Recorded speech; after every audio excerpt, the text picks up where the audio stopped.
gracious. I get the microphone. Hello, people. Those of you who are on Facebook Live with me, I'm here with Ted Wheeler, and we're going to ask some poignant questions about the changes that we need to do in our city. So let's talk to Mr. Wheeler. So, Mr. Wheeler, everyone in the crowd wants to know what you're going to do about qualified immunity. Go ahead and answer that. I am opposed to qualified immunity. We're going to get rid of it. To do it, we have to work with our state legislature to do it. I'm 100% committed to getting rid of qualified immunity. Okay, he's 100%.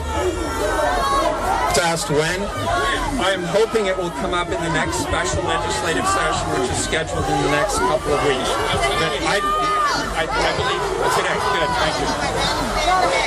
Yeah, those of you who got your ballot today, understand that Mr. Wheeler has committed to getting rid of qualified immunity for police. So we do have to hold his feet to the fire and make sure that we hold him accountable for what he has committed to do. Next question.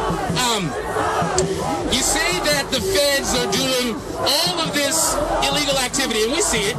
We see our First Amendment rights being denied. We see our Fourth Amendment rights being trampled on.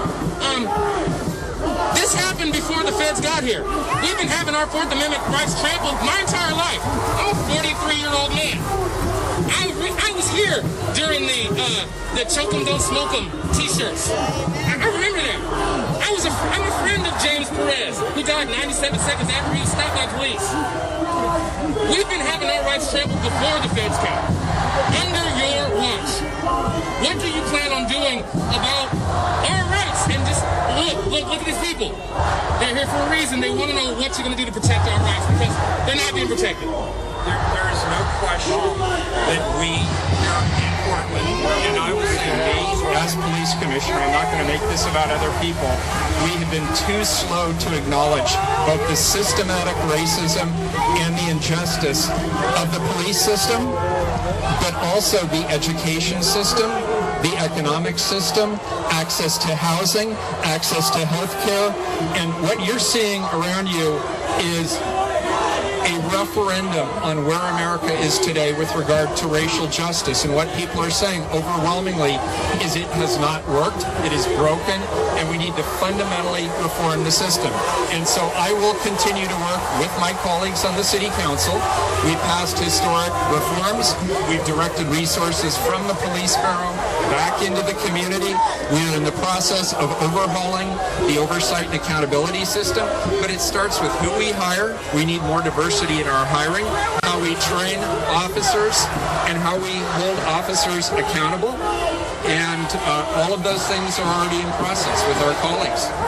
It came 40 years too late. I cannot argue that point. It's come 400 years too late. My last question before I pass the microphone is we've seen our local police department working in conjunction, and multiple people have witnessed that they've worked in conjunction with groups like the Proud Boys. What do you have to say about that? If there was ever any solid proof that they were working with the Proud Boys or any other organization, it would be appalling to me personally, and there would be discipline. Now, I want to be clear, that have constitutional rights, but I don't want police officers taking sides politically. They have to be content neutral and agnostic to what the politics of the moment are. It gets very dangerous when policing becomes politicized, and that's what Donald Trump is doing with his federal troops when he says, I'm only sending them into cities that are controlled by Democratic mayors. That is politicization of the police force, and it's not acceptable, and it is unconstitutional. Thank you, Mr. Mayor. I do have a question for you as well, Mr. Mayor. Before you, I had spoken to your predecessor.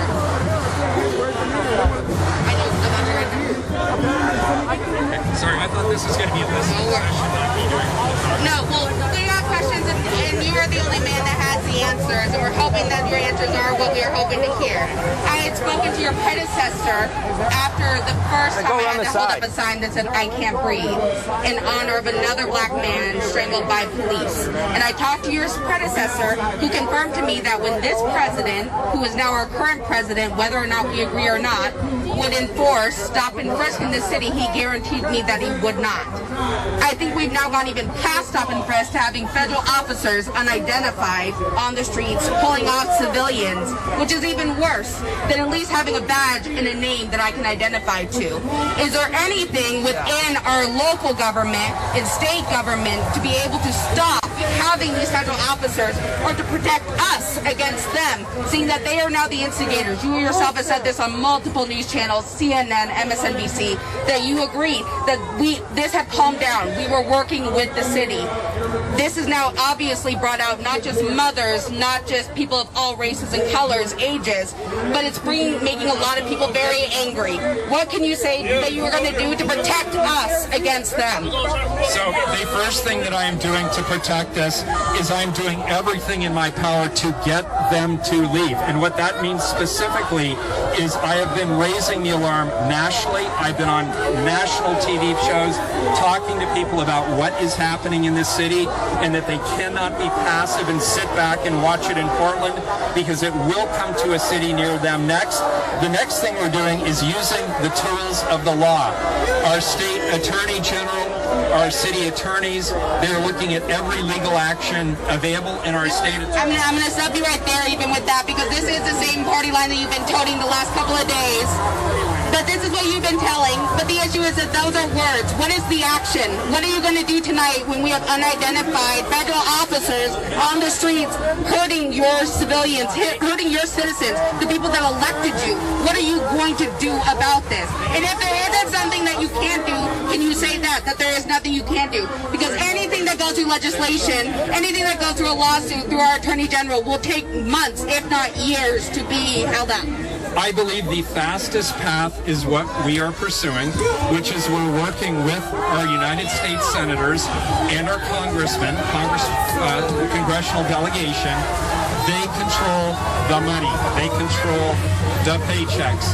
They control the power of the purse. That's probably the fastest tool we have, other than the legal actions that our state attorney general is taking, which I strongly support. And then, of course, just bringing global attention to this issue. So you're saying that tonight there is nothing you can do to protect these thousands of people around us immediately from the federal officers in our city? There's nothing immediately that you can do to protect us? I think what we are doing tonight is actually the best thing we can do right now, is be here, be heard, be unified, and be clear. We didn't want them. We didn't ask for them. They are not trained for what they are being asked to do, and we want them to leave. Thank you, Mr. Hey, Mayor Wheeler. My name is Simab Husseini. I'm with the Council on American Islamic Relations, Oregon chapter. And the question I have is that the precedent for how we've been treated as protesters night after night for the past 55 days has been already laid by Portland Police Bureau and how they've treated us. So the only thing that we're getting from the federal agents is an escalation and less expired munitions, more potent munitions coming at us. So it's already been laid down. The way we've been treated has been happening to us by PPB all the time. The whole protest and all beyond. We're here protesting for Quani's Hayes. We're here protesting for all the lives that have been lost at the hands of PPB. So the federal thing to me is just gaslighting. That's not as important as what's actually happening. The systemic violence that Black lives have been facing, and that all of us are here trying to say Black Lives Matter. It's a statistical expression.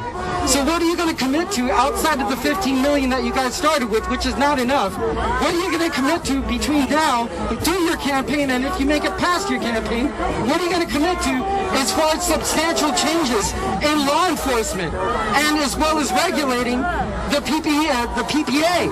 Because Darrell Turner has clearly taken over as commissioner over your duties for the last 55 days up until Trump came. So, first of all, I cannot regulate Daryl Turner. He's a union official. There's nothing I can do to discipline a union official. Let me just answer the question. Let me answer the question. Daryl and I have had our public disagreements. And when he says something that I disagree with, I call him out. He certainly feels free to call me out, and he most certainly has. The second thing that I would tell you is with regard to munitions, I do not like the deployment of crowd control munitions generally because they tend to be indiscriminate. If I am committing a criminal act and you are not, and we're standing in close proximity, the munition doesn't know the difference. And so I called for restrictions on those munitions. All of them are up for review. The special session of the legislature is looking at them. And tactics, absolutely.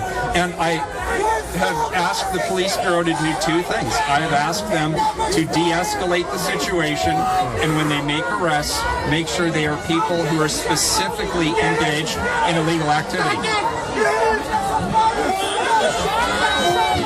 I have personally been shot by these munitions indiscriminately. I've been gassed indiscriminately by not being a participant. That we've done together on Sanctuary City status. The main question I think a lot of people are asking right now, Mr. Mayor, is...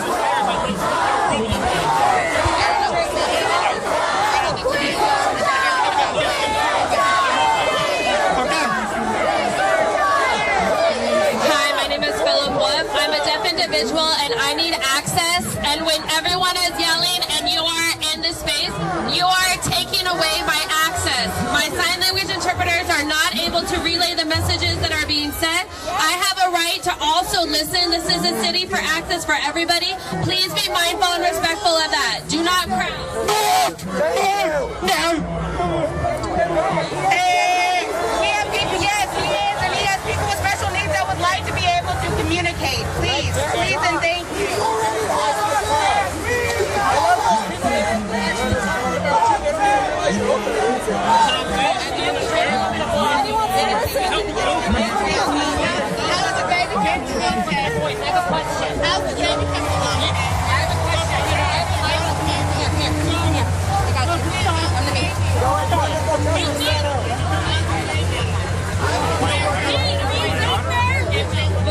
This is not productive. This is really not fair. What venue is it? Let's make it that. Right here and now.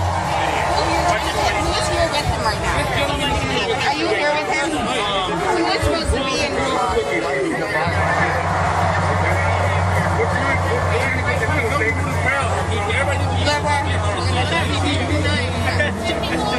I'm not liking the vibe I'm getting. I want out. Okay, we need to go. No, not yet. We can't. Oh, and others, please, can everyone move back just a couple steps? Please. We have those that are trying to speak. They want you to talk to the crowd, not talk to everybody. Yes, I would agree. Okay. Will you commit to working towards abolishing the Portland Police Bureau? Yes or no? No, I do not support that. This is a listening session. This is a listening session.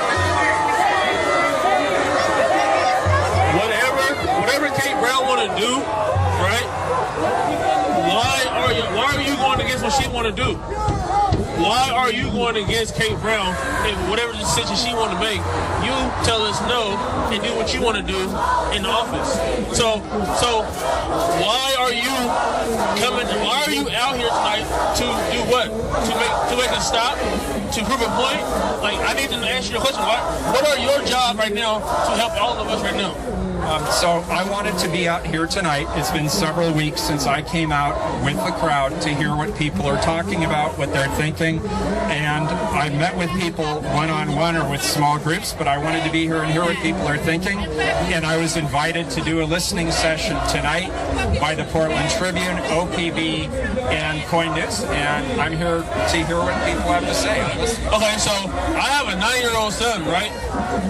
What the fuck do I need to tell my son when he get older? I have a 9-year-old son. The police my son when he go to his friend's house, go to school? What do I tell him? The police is nice. The police gonna kill you. What should I tell my son?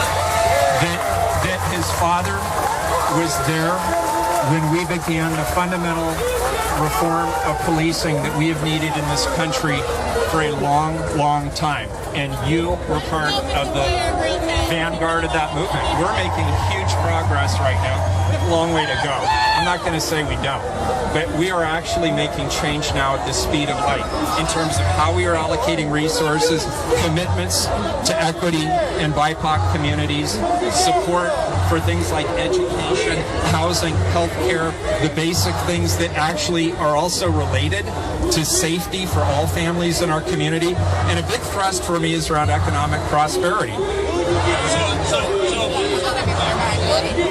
There's a question asking though right behind us by at least 5-10 people. Are you willing to give up your control of the Portland Police Bureau to Joanne Hardesty? As a woman of color who has lived in this city, would you be willing to give her that ability to be able to work, as also her representing the fire department and all the others?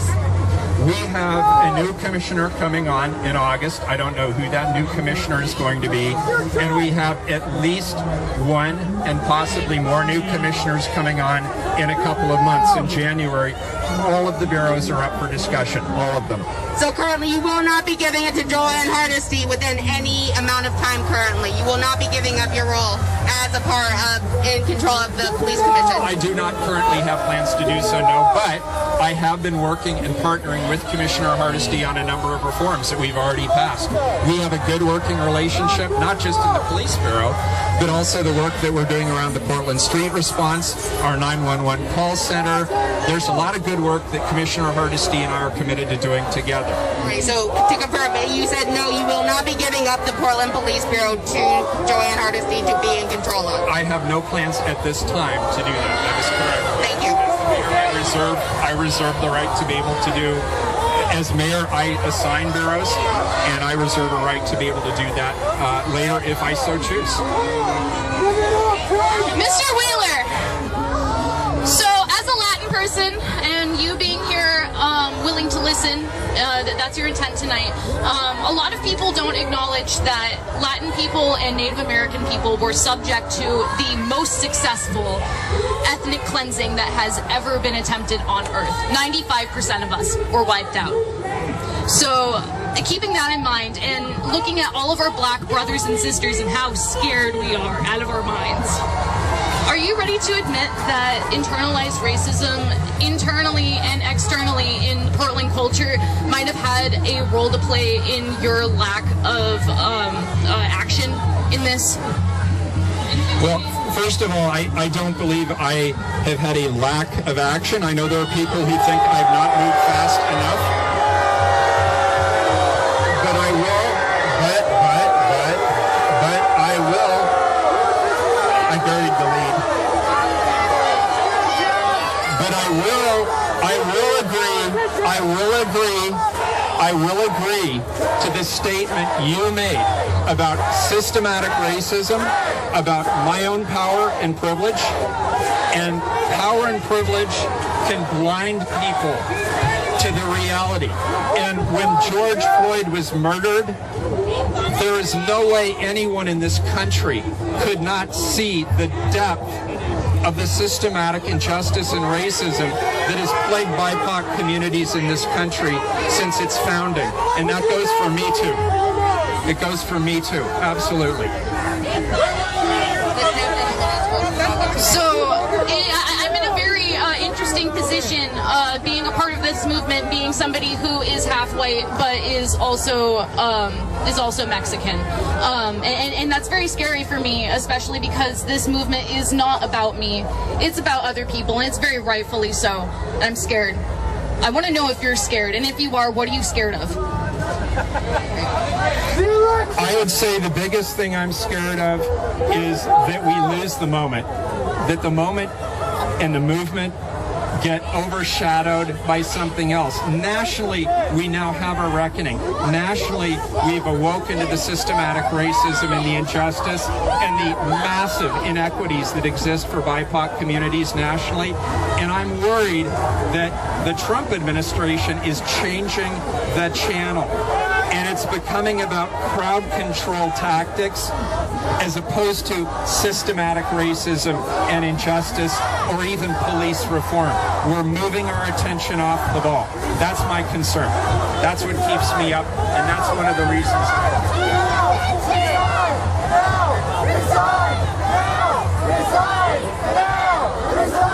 Hi, my name is Philip Wolf. First, I want to let everybody know that I am deaf and I need accessibility, so I need to be able to see the interpreter. If there's too many people crowded around, I lose my access. People, you can hear, you are able-bodied. That is a privilege. Be aware of your privilege, please, and be respectful to other people who do not have the ability to hear. Okay? I also have the right to ask a question and have a response from the mayor. So please, can everyone move back? Just a few steps. Please move back. Thank you. Thank you. Okay. First of all, I want to understand something.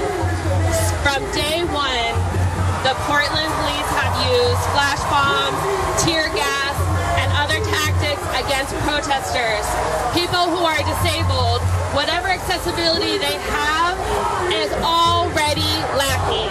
So when there's added escalation with the police, our access is gone and we're at risk. We're in danger.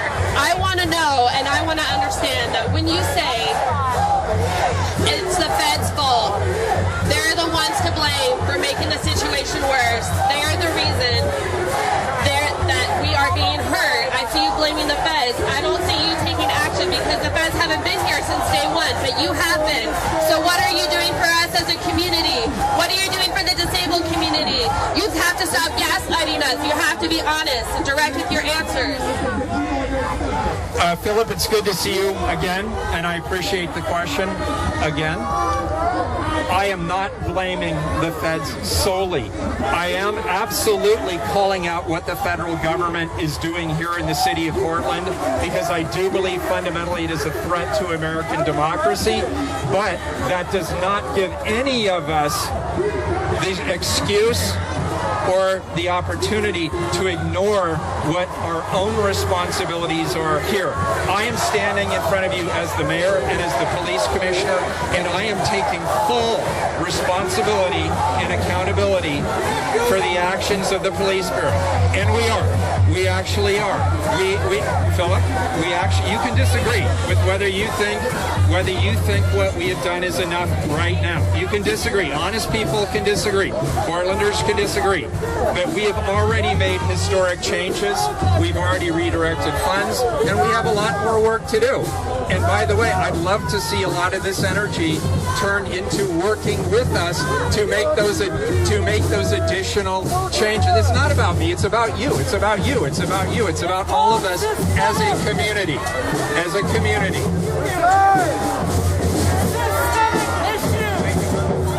But the issue is the Portland Police Bureau have been using abusive and assaultive tactics on us from day one. And now tonight is the first night that you've actually been out to talk to us. And you also have not prioritized accessibility. I have had to bring my own interpreters tonight. I'm paying them myself because you have failed to provide accessibility for the community. Where is our access? So, Philip, in large measure because of your advocacy at Portland City Hall, we've been working on the access issues that we did for the Office of Equity and Human Rights. You were the one who led that effort, and I have supported it, and that's what we're doing in City Hall. As for community events, you and I have had many conversations. I was invited here tonight. I agree with you, there should always be an interpreter, and at the events that I plan, there always are interpreters, and I'm sorry you had to bring your own. Aren't you an interpreter? Am I? 10. It's me, Kiana. How are you doing? You remember me last time when I talked to you last time? Okay, so in the time before and all them other times, and I'm back again. And you know why I'm back again? Because you told me that you were going to put the money within the schools in North and Northeast, and I still haven't seen it. But what I'm here to talk to you about is, we're all here for what? Black Lives Matter. We're not here to talk about the police because I can give a fuck about the police. We're not here to talk about defunding the police. What we're here about is so that you can put the money where it needs to belong, which is with our black and brown kids. Let's talk about the biggest system right now that is being funded. It's not the police system. It is the school to prison pipeline. That is the biggest funded system right now. And what you need to do as in Oregon, as the mayor, is take the money out of the Justice Center and put it into the education system. For example, let's talk about numbers. Let's talk about numbers, right? So, for example, if a black or brown child gets suspended or expelled, they are 3 times more to go to the justice system within that year. And also, if we look at numbers, black and brown kids are 31% more likely to be suspended or expelled for minor, not major, but for minor offenses. So my question to you as the mayor, right? You're the mayor? Okay. So my question to you is, what are you doing? Because we defunded the police, right? Where's that money at? I think after all the years you and I have been together, we now are aligned and we are in agreement on something really important. First of all, you advocated for, and the city council, including me, heard you, and we got rid of the school resource officer program. It is gone. And we are reallocating those resources back into the community. They have not been allocated yet, but you are 100% right that the biggest inequity is around education, both access to education, support for young kids in their educational endeavors, and then opportunities for job training or pathways to higher education when they complete their primary education. And I am extremely passionate about that, and I agree with you, and I'm very excited to keep working with the people that we have. I'm the chair of the Children's Levy. The Children's Levy, allocates a lot of money to early childhood issues. I've been a big supporter of Kairos, PDX, and Cali Lad. Those are all really important efforts, and I will continue to fight alongside you to do that. So one more thing. We talked about the Children's Levy last time, right? And yes, you are on that committee. But my question is, where are their funds going? Because those funds aren't going to North Portland schools. Those funds are going to Northeast Portland schools. Those funds definitely aren't going to East County, where you guys had gentrified North and Northeast and sent all of the black and brown people to. So if you're on that committee and you're sitting here saying that you're aligned with me, that you agree with me, what are you doing? So the Children's Levy, we cannot direct resources, I believe, directly to school districts. We can't just transfer the funds to other governments. But what we do is we actually allocate those towards school support, early childhood. A big thrust is early childhood support, and not just for the kids, but also for their families. Child care is critically important. A lot of our families are struggling with access to child care, and that creates problems because if you have a 2 or even a 3 job family, they can't necessarily do the things they need to do to support their kids the way they want to in the education system. And we cannot allocate the Children's Levy outside the city of Portland, but we do have partnerships in all of the school districts within the city of Portland. I would love to actually see the Children's Levy model replicated statewide because it's a very effective and accountable levy, and I didn't know about your enthusiasm for it. I'm really excited. I feel like we have found alignment on that issue, and I appreciate it. Sure. So the money that you guys, quote unquote, defunded from the police department, maybe approximately 30 days ago, when we first started coming out here, where's the money now? So a big chunk of it has been allocated towards a program that is being started by Commissioner Hardesty that elevates black youth. It's like a black youth. It's not an advocacy program, but it's a mutual support and coaching effort that Commissioner Hardesty is leading. A lot of it has gone into the street response. Over half of it's being saved for a community-driven process in terms, put aside for a community-driven allocation process. So it has not yet been allocated, but it will be through a community process. I'm not sure. I believe that's happening through the Office of Community and Civic Life, and I don't have the specific timeline with me tonight. But if you give me your information, I can get back to you on that. Good.